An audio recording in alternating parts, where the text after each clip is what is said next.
Comment abordez-vous les situations de manque de respect? Ce défi universel peut souvent sembler déstabilisant et frustrant. Mais si nous plongions dans la sagesse antique du stoïcisme, cette philosophie nous offre des outils pour faire face aux moments difficiles avec calme et élégance. Dans cette vidéo, nous explorerons ensemble 10 principes stoïciens concrets pour mieux gérer le manque de respect. Je vous invite à relever le défi d'aller jusqu'au bout avec moi et de découvrir ensemble comment renforcer notre résilience face à ces défis. Prêts à commencer? Principe numéro 1. Restez serein. Les stoïciens incarnent la tranquillité. L'un des piliers essentiels du stoïcisme réside dans la conviction que ce qui nous arrive ne nous perturbe pas intrinsèquement, mais plutôt la manière dont nous interprétons ces événements selon les paroles d'Épictète. Ce ne sont pas les choses qui nous troublent, mais les jugements que nous portons sur les choses. Cela sous-entend que le manque de respect n'est pas en soi nuisible ou offensant. Ce sont nos interprétations et nos jugements qui génèrent le sentiment de blessure ou de colère. Lorsque quelqu'un agit avec irrespect envers vous, gardez à l'esprit que leur comportement est le fruit de leurs propres pensées, émotions et opinions, et non une réflexion de votre valeur intrinsèque.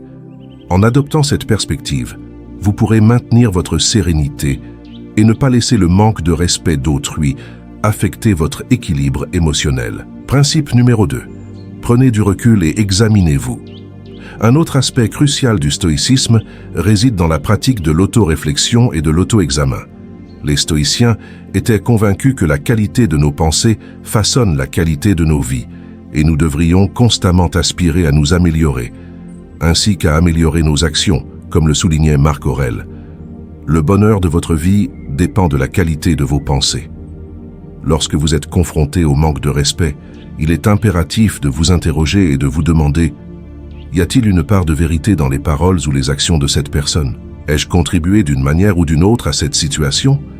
Comment puis-je réagir de manière alignée avec mes valeurs et mes principes? En vous livrant à une introspection objective, vous pouvez mieux comprendre l'événement et votre propre implication. L'autoréflexion représente une méthode stoïcienne pour garantir que vos réactions sont fondées sur un discernement rationnel plutôt que sur des impulsions. Cela favorise l'apprentissage issu de la situation et favorise votre développement personnel ainsi que votre éveil à la sagesse. En troisième lieu, maîtrisez l'art de la pause. Les stoïciens en ont fait une habitude. Comme l'a si justement exprimé Sénèque, à chaque fois que la colère s'empare de vous, rappelez-vous que vous avez non seulement ajouté un mal au mal, mais que vous avez également renforcé une habitude. Les stoïciens accordent une importance primordiale à l'autodiscipline et à la rationalité. Ils enseignent que les réactions impulsives, dictées par des émotions intenses telles que la colère ou la frustration, mènent souvent à des décisions regrettables et à des souffrances superflues. Lorsque vous êtes confronté au manque de respect, l'approche stoïcienne vous encourage à résister à l'impulsion de réagir précipitamment. Au lieu de cela, prenez le temps de faire une pause et de recueillir vos pensées. Cette pause vous permet de reprendre le contrôle de vos émotions et vous offre l'opportunité de répondre de manière plus mesurée et réfléchie. En refusant de céder à l'impulsion de réagir immédiatement, vous pourrez mieux aligner votre réponse avec les principes stoïciens de sagesse et d'autodiscipline. Cette approche conduit souvent à des échanges plus constructifs et moins empreints d'émotions lorsque vous êtes confronté au manque de respect. Prendre une pause représente une stratégie stoïcienne fondamentale pour maintenir son sang-froid et prendre des décisions rationnelles face au manque de respect, ce qui, en fin de compte, favorise des résultats plus positifs et une croissance personnelle. Quatrième aspect, l'empathie. Faire preuve d'empathie dans les interactions est un principe fondamental du stoïcisme. Épictète et d'autres philosophes stoïciens enseignent que chercher le bien en soi-même est essentiel. Face au manque de respect, pratiquer l'empathie consiste à se mettre à la place de l'autre pour comprendre ses motivations. Cela permet de voir la situation sous un angle différent et d'éviter de prendre les actions de l'autre personnellement. Répondre avec gentillesse et respect plutôt que de se laisser emporter par la colère est une manifestation de cette vertu. L'empathie, en accord avec les valeurs stoïciennes de sagesse et de compassion, favorise la croissance personnelle et permet de gérer les conflits de manière constructive. En résumé, pratiquer l'empathie dans nos interactions est un moyen stoïcien de maintenir notre calme et notre dignité. 5. La vertu. Le stoïcisme met l'accent sur la vertu comme pilier fondamental de son enseignement. S'efforcer de cultiver des qualités telles que la sagesse et le courage est essentiel pour mener une vie bien vécue et agir de manière juste.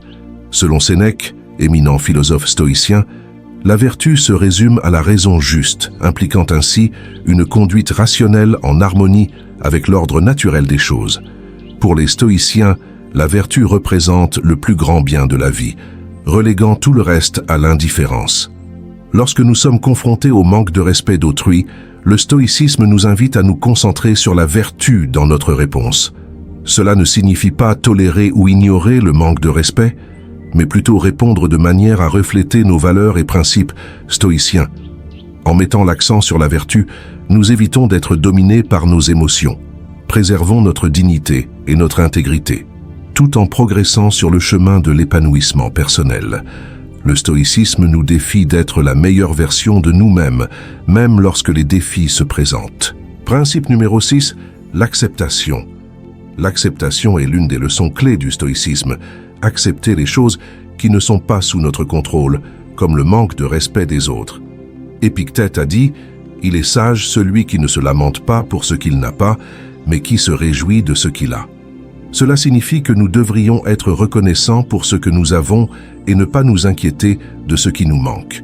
Le stoïcisme nous apprend également à faire la distinction entre ce qui est sous notre contrôle et ce qui ne l'est pas, ce qui est connu sous le nom de dichotomie de contrôle stoïcienne.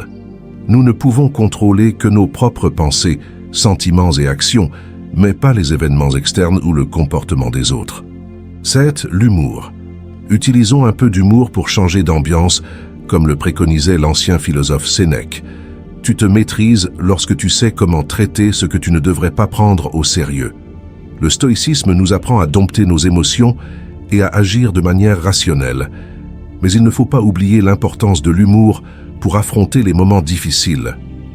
L'humour peut être notre allié pour maintenir notre équilibre émotionnel et éviter de nous laisser emporter par la colère ou l'irritation lorsque quelqu'un nous manque de respect. Au lieu de laisser nos émotions prendre le dessus, pourquoi ne pas répondre avec une pointe d'esprit ou une blague légère? Bien sûr, il faut savoir doser et ne pas en abuser, mais l'humour peut s'avérer être une arme stoïque efficace pour transformer une situation tendue en quelque chose de plus léger et constructif. 8e chose, définissez des limites claires. Le stoïcisme nous incite à définir des limites claires.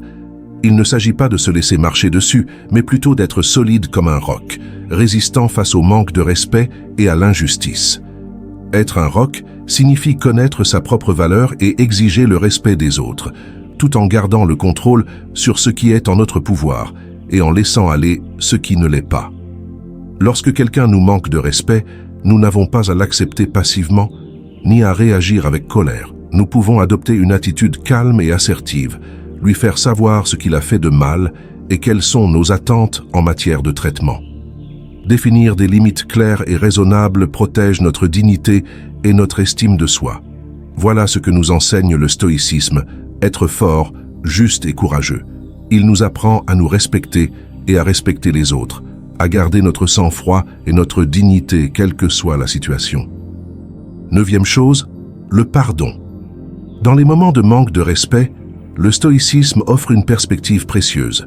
Les stoïciens voient le pardon comme un cadeau que l'on se fait à soi-même, libérant ainsi de la colère et du ressentiment. Pardonner n'est pas oublier ou approuver, mais choisir de se libérer des émotions négatives. C'est une décision courageuse qui mène à la paix intérieure et au bonheur. Le stoïcisme nous encourage à nous concentrer sur ce que nous contrôlons et à laisser aller le reste, y compris le comportement des autres. Choisir le pardon nous permet de passer à autre chose dans la paix et la tranquillité intérieure. C'est une force, une victoire et une récompense, transformant notre perspective sur les défis de la vie. Enfin, 10e, changez de perspective. Voyez les choses avec un regard plus large et objectif. Le manque de respect n'a pas toujours une grande importance, comme l'a dit Marc Aurèle. La plupart du temps, il est mineur et temporaire.